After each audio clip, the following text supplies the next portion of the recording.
that's beautiful, isn't it? Clear skies, the dappled light of the sun breaking through the leaves to strike rolling countryside, unchanged for centuries. Relaxing, isn't it? My name's Stephen Doughton. I've got some news for you today. I'm here to tell you that Netflix will be streaming games, and one way or another, you will be buying them. Holy shit! Now, I know that in 2017, CEO of Netflix, Reed Hastings, declared that they didn't have any competition, and that in fact their biggest competitor was sleep. And they followed this statement up in 2019 with the divinity-inducing claim that they were not even remotely interested in the game's streaming market. Remote TV. See what I did there? I wonder if you see Netflix going beyond its core product into something like a gaming streaming service. No, I mean, we're really focused on doing incredible series and films and unscripted, but, basically in that category. For the large part, Hastings' statements have held true. In December 2020, they smashed through the 200 million subscribers barrier, the first company to do so, and have 30% more subscribers than their nearest rival, Amazon Prime, and nearly double the subscribers of the third-place TV streaming service.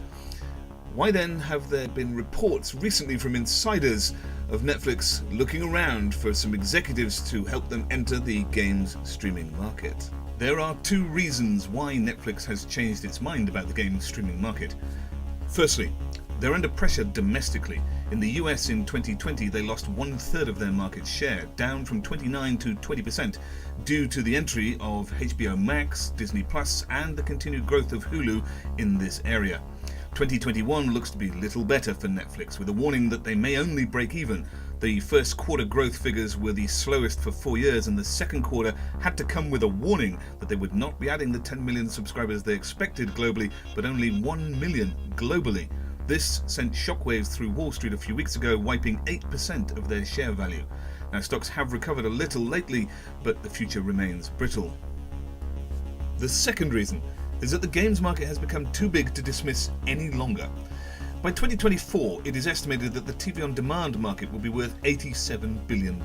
By comparison, at the same point in time, the global games market will be expected to be worth over $200 billion. And some estimates suggest that by 2025, about $300 billion. Now, even if you carve out 40% of that as coming from mobile games, it still leaves a global games market double the revenue of the projected TV on demand market. Netflix can ill afford its competitors to be allowed to carve this up on their own.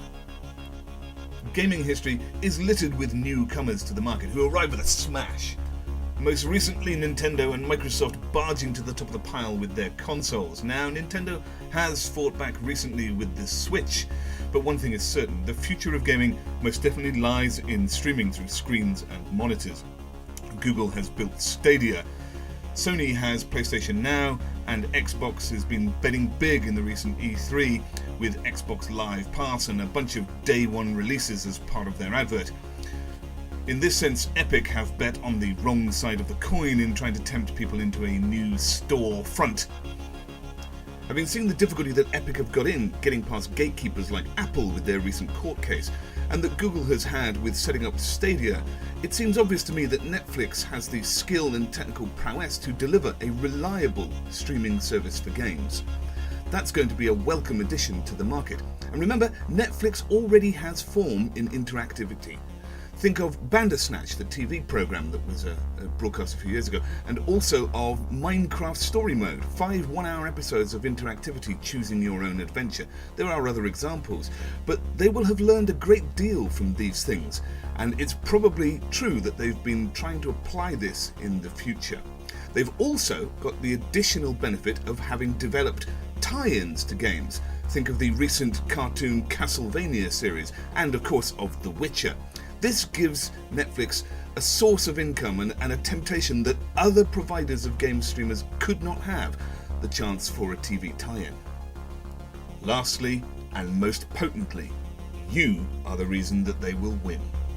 Now, I know that Amazon is developing Luna and that Google has Stadia, but more people than anything else have Netflix, and it's going to be simply too easy to add the games to that service. Now, My wife, for example, has Google Photos, so she can download and store the photos and save them from her phone. She doesn't have it because it's the best service. She has it because it's the easiest service. She already has Drive, she has Android phones, and it's all super connected, and it's just too easy to select Google Photos. I myself have Amazon Prime Music, not because it's the best service of the half dozen out there, but because it's the easiest, it's the most integrated. I already have a Prime account, you see, and I have an Alexa in the house. So when thinking about what music streaming service to get, why have another software application? I'll just take the one that integrates with what I have. And given that most people have Netflix, it seems sensible to say that most people are going to stream their games when they have a choice from the service that they already use. If you can make the choice easy and reliable for customers, then you will win the game. Netflix can do both of these, and the market is simply going to be too big for them not to be involved. Imagine, if you would, the new series of The Witcher comes out, and you watch an episode, or you get to the end of the series, and then a button comes up inviting you to play the game. Well, of course you're going to press it. You are already in. In fact, you're probably already halfway there. Now, you know that sound at the start of a Netflix original program? This one.